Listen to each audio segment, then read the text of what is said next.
রাজধানীর পুরান ঢাকায় মানুষ আর বানরের পাশাপাশি বসবাস ছিল ঢাকার এক ঐতিহ্য।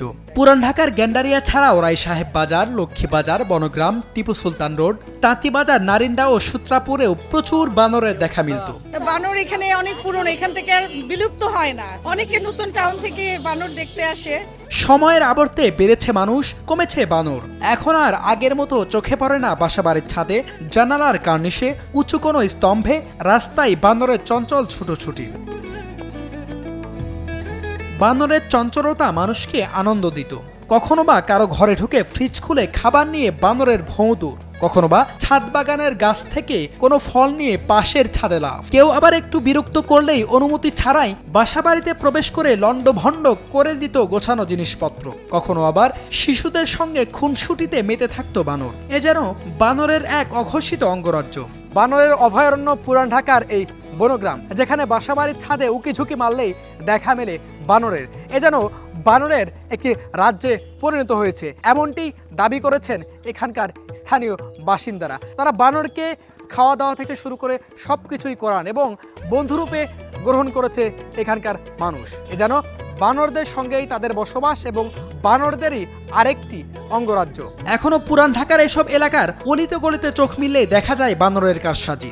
দেখে মনে হয় এই এলাকার আদি বাসিন্দা বানর। আমাদের বয়স এখানে আমরা 20-30 বছর ধরে আছি, ওই সময় থেকেই বানর আমরা দেখতেছি। আমগো এই এলাকাটাই পুরা বাদরে।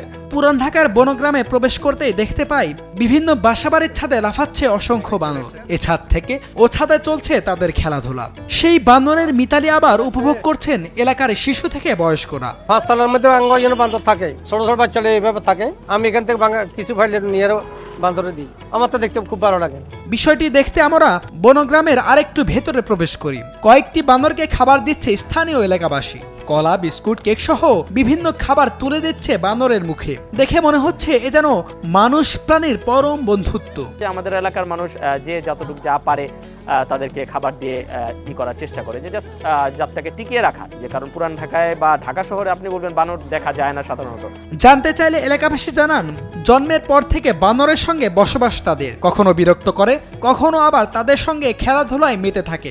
রান্নাঘরে ডিম রেখে ভিতরে গিয়েছি, এসে দেখি ডিম নাই, দেখি চালের উপরে বসে ডিম খাচ্ছে সে। মানে এরকম মজার মজার কিছু কাণ্ড করে। আমরা ইউজ টু, আমাদের কাপড় চোপড় নিয়ে যায়, খাবার দাবার নিয়ে যায়, অনেক ডিস্টার্ব করে। এলাকাবাসী বলেন, বানরকে বিরক্ত না করলে সে কখনো তাদের বিরক্ত করে না। তারা মানুষের কোনো ক্ষতি করে না এবং পাশাপাশি মানুষের বাসা বাড়িতে যায়, বাচ্চা কাচ্চার কোনো ক্ষতি করে না এবং মানুষ কোনো কিছু দিলে খায়, অনেক সময় চুরি করেও খায় আর কি। মানুষের এখন পশু পাখি তারা তো আর আসলে মানুষের মতো বোঝে না। জানা যায়, পুরান ঢাকায় মূলত রেসাস ম্যাকক প্রজাতির বানর বাস করে। উন্নত বিশ্বে এ প্রজাতির বানর গবেষণার কাজে ব্যবহার করা হয়। মারা যাওয়ার পাশাপাশি পাচারের কারণেও বিলুপ্ত হচ্ছে এই বানরগুলো। অনেকেই আবার বানরের ছোট ছোট বাচ্চা আটকে রেখে বিক্রি করে দেয়। এসব কারণে দিনে দিনে হারিয়ে যাচ্ছে পুরান ঢাকার ঐতিহ্য বহন করা এই বানরের দল। এদের সংরক্ষণে স্থানীয় বাসিন্দা এবং প্রশাসনের হস্তক্ষেপ গুরুত্বপূর্ণ বলেও দাবি করেন অনেকেই। H M Imran Hossain, news 24, Dhaka.